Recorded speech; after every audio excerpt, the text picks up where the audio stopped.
मला शिवसेना उद्धव बाळासाहेब ठाकरे पक्षामध्ये प्रवेश करून 6 महिने पूर्ण झाले. म्हणजे 6 महिने झाले. 6 महिन्याच्या कार्यकाळमध्ये मी खूप प्रयत्न केले. म्हणजे माझा प्रवेश झाल्यानंतर मला उपजिल्हा प्रमुख पद त्यांनी दिलं. म्हणजे इतकं मानाचं आणि एक स्ट्रॉंग प्रकारचं ते पद आहे. नावाचं जर म्हटलं तर उपजिल्हा म्हणजे जिल्हास्तरीय ते पद आहे. पण ते एवढं मोठं पद दिल्यानंतर सुद्धा मी 6 महिने प्रयत्न केले. साधे मी नेतेपर्यंत मी पोहोचू शकलो नाही. मला 6 महिन्यात मी त्यांना इतके फोन केले, इतके मेसेज केले, नेते असतील, उपनेते असतील, त्यांनी साधा माझा फोन सुद्धा उचलला नाही.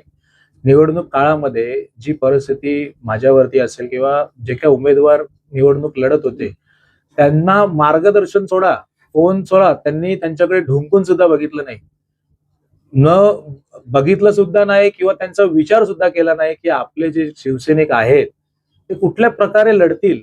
म्हणजे ते फक्त मला असं वाटतं टीव्हीच्या समोर बसले असतील घरात आणि बघत असतील, की "अरे चल, हा बिनविरोध झाला, हा बिनविरोध झाला." अरे पण तो बिनविरोध का झाला? त्याचा विचार तुम्ही केलाय का? त्यासाठी तुम्ही पाठीशी त्याच्या कधी उभे राहिले का? मला सांगा, की मी असेल किंवा माझ्याबरोबर जे काही कार्यकर्ते असतील, कुठल्या पद्धतीत पक्षाचं काम करतील? पक्षाचं नेतृत्वच आम्हाला सपोर्ट करत नाही. मी तर असं म्हणेन सपोर्ट सोडा, इथे नेतृत्वच नाहीये. मी नेतृत्व करायचा प्रयत्न केला. 6 महिने मी तुम्हाला सांगू, मला तन, मन, धन शेवटी सगळं वापरलं. धनाचं तर एकदम बोलू ना सुसाटा लावून टाकला मी. 5-6 महिने ज्या पद्धतीत मी ते नियोजन केले कार्यक्रमांचे, पण फायदा काहीच झाला नाही. कारण की इकडचे जे स्थानिक पदाधिकारी आहेत, त्यांनी कुठल्याही प्रकारचा सपोर्ट दिला नाही. ते आपसमध्येच एक दुसऱ्याचे पाय खेचण्यात व्यस्त होते. या सगळ्यांना मी कंटाळून मी असेल माझ्याबरोबर जे काही पदाधिकारी असतील, आम्ही हे जे काही नेतृत्व आहे, शून्य नेतृत्व त्याला कंटाळून आम्ही या पक्षातून बाहेर पडून शिवसेना पक्षात आम्ही प्रवेश केला. काम मी करतोच आहे. पक्ष गरजेचं असतं, हे 100% आहे. पण शेवटी काम करणारा जो उभा असतो तो कार्यकर्ता असतो. आणि असं म्हणतात नाही, हे फॅक्ट आहे. मुख्य नेते जे आमचे आहेत शिवसेनेचे, एकनाथजी शिंदे साहेब, ते माजी मुख्यमंत्री म्हणजे सीएम असताना त्यांना कॉमन मॅन असं म्हटलं गेलंय आणि आज ते डीसीएमएस म्हणजे डेडिकेटेड टू कॉमन मॅन.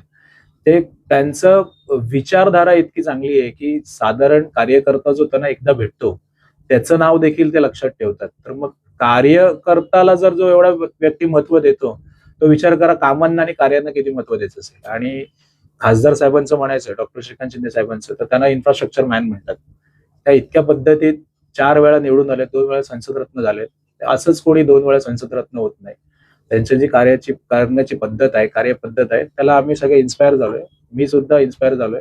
आणि मी जे काही पक्षात काम करत होतो, पूर्वी जे काही 2 पक्षात काम केलंय, तेव्हाही खासदारांचं काम मी बघितलंय. तेव्हाही त्यांचं कामाचं मी इन्स्पिरेशन घेतलं होतं.